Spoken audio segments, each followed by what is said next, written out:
আমরা বলতে চাই এই টাঙ্গাইলের অনেক জনগণ সাক্ষী রয়েছেন, বিএনপি কখনোই সন্ত্রাসকে প্রশ্রয় দেয় নাই। ফ্যাসিবাদ খুনি হাসিনার আওয়ামী লীগ এই টাঙ্গাইল শহরে টাঙ্গাইলের ঐতিহ্য ম্লান করে দিয়ে সন্ত্রাসের রাম রাজত্ব কায়েম করেছিল।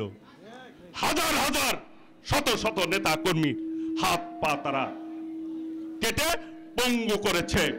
এই আওয়ামী লীগ হত্যার রাজনীতি করেছে এই টাঙ্গাইলে সন্ত্রাসের কারণে। এইখানে অনেক দোকানদাররা আমাদের কথা শুনছেন, ব্যবসায়ীরা, তারা তাদেরকে চাঁদা না দিয়ে কোনো দোকানপাট চলতো না কিন্তু ঠিকভাবে। বাংলাদেশের সবচাইতে সন্ত্রাসের নগরী তৈরি করেছিল এই টাঙ্গাইল। টাঙ্গাইল সকল সময় টাঙ্গাইলের জনগণ সন্ত্রাসের বিরুদ্ধে অবস্থান নিয়েছে। বিএনপি একটিও প্রমাণ করতে পারবে না বিএনপি ক্ষমতায় থাকাকালীন কোন সন্ত্রাসীকে প্রশ্রয় দিয়েছে। সন্ত্রাসের বিরুদ্ধে বিএনপির অবস্থান অত্যন্ত পরিষ্কার। কোনোভাবে আমরা কোনো সন্ত্রাসীকে প্রশ্রয় দিব না, কোনো চাঁদাবাজকে আমরা প্রশ্রয় দিব না। সকল অন্যায়ের বিরুদ্ধে আমরা রাজপথে থেকে ব্যান্ডঘাটের ভূমিকা পালন করব আগামী দিনেও ইনশাল্লাহ। আবু রায়হান জগলু বুকের তাজা রক্ত দিয়ে সেই বাসবাড়া আন্দোলন, ছাত্রদের অধিকার আন্দোলন সফল করেছিলেন এবং এরপর থেকে সারা বাংলাদেশে ছাত্রদের জন্য বাস ভাড়া কিন্তু কমানো হয়েছিল, অর্ধেক হাফ ভাড়া করা হয়েছিল। জাতীয়তাবাদী ছাত্রদল শহীদ রাষ্ট্রপতি জিয়াউর রহমানের আদর্শকে বুকে ধারণ করে দেশনেত্রী বেগম খালেদা জিয়ার নেতৃত্বের প্রতি আস্থাশীল হয়ে দেশনায়ক তারেক রহমানের তত্ত্বাবধানে জাতীয়তাবাদী ছাত্রদল আজকে মানুষের অধিকার আদায়ের আন্দোলনে রাজপথে চলমান ব্যান্ডঘাট হিসাবে দায়িত্ব পালন করে যাচ্ছে সারা বাংলাদেশে। ফ্যাসিবাদ বিরোধী আন্দোলনে ছাত্রদল বিএনপির ৫ শতাধিক নেতাকর্মী শহীদ হয়েছেন। কাজেই আজকে ফ্যাসিবাদের প্রেতাত্মারা বিভিন্নভাবে আজকে দেশের অস্থিতিশীল করার পায়তারা করছে। এই ব্যাপারে সকলকে সজাগ থাকতে হবে। আন্দোলনকে যারা বিতর্কিত করতে চায় তাদের ব্যাপারে সতর্ক থাকতে হবে। আমরা কখনোই কোন অন্যায়কে বিএনপি প্রশ্রয় দেয় না। দেশের মানুষের জন্য বিএনপি রাজনীতি করে। বিএনপি কোন চাঁদাবাজকে প্রশ্রয় দেয় না, বিএনপি কোন সন্ত্রাসকে প্রশ্রয় দেয় না। বিএনপি এই দেশের জনগণের দল। কারণ জনগণের জানমাল রক্ষার দায়িত্ব সকলকেই নিতে হবে। বিএনপি জনগণের জানমাল ক্ষতিগ্রস্ত হবে এই রকম কোন কাজে যারা লিপ্ত থাকবেন দয়া করে সাবধানে পথ চলবেন।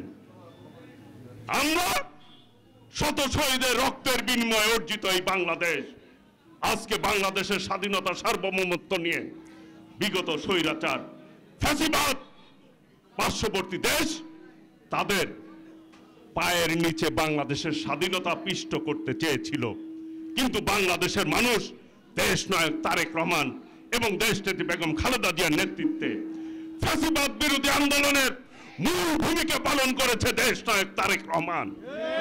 কাজেই আজকে বলতে চাই আমাদেরকে ঐক্যবদ্ধ থাকতে হবে। ফ্যাসিবাদ বিরোধী যারা আন্দোলন সংগ্রাম আমরা করেছি, ফ্যাসিবাদ গুম করেছে, খুন করেছে, হত্যা করেছে, আজকের এই দিনে আমাদের প্রিয় নেত্রী দেশনেত্রী বেগম খালেদা জিয়াকে অন্যায়ভাবে মুজিব কোর্ট নামে প্রহসনের বিচারের মধ্য দিয়ে মিথ্যা মামলায় আমাদের নেত্রীকে আজকের দিনে সাজা দেওয়া হয়েছিল। আমরা ঘৃণা ভরে নিন্দা জানাই, প্রতিবাদ জানাই। আজকে সেই যারা মিথ্যা মামলা দিয়ে মিথ্যা সাজা কোর্ট বসিয়েছিল তারা কিন্তু আজকে পালিয়ে যেতে বাধ্য হয়েছে।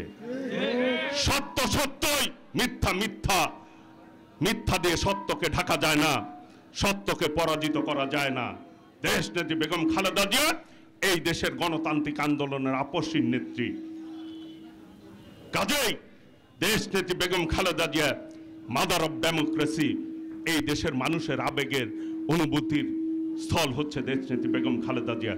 সেই নেত্রীকে এই দিনে ফ্যাসিবাদের প্রেতাত্মারা, ফ্যাসিবাদের মূল যে নায়ক ছিলেন, পালিয়ে গেছেন খুনি শেখ হাসিনা, তার নির্দেশে আমাদের নেত্রীকে কারাগারে নেওয়া হয়েছিল। আজকে মানুষ প্রমাণ করেছে সেই ফ্যাসিবাদ পালিয়ে গেছে। দেশ নেত্রী বেগম খালেদা জিয়া কিন্তু আল্লাহর রহমতে এই দেশের মানুষের দোয়ায়, মানুষের সমর্থনে আজকে মুক্ত হয়ে বিদেশে চিকিৎসাধীন রয়েছেন। আমরা সকলের কাছে নেত্রীর জন্য দোয়া কামনা করছি। আমরা বলতে চাই, আমরা গণতন্ত্রের জন্য রাজনীতি করি। আগামীর বাংলাদেশ হবে দেশ নায়ক তারেক রহমানের নেতৃত্বে গণতান্ত্রিক বাংলাদেশ, যেই বাংলাদেশে কোনো সন্ত্রাস থাকবে না, কোনো চাঁদাবাজি থাকবে না। সকল অন্যায় অপরাধের বিরুদ্ধে বিএনপি সকল সময় সজাগ ছিল, আগামী দিনেও বিএনপি সজাগ থেকে ভূমিকা পালন করবে আল্লাহর রহমতে।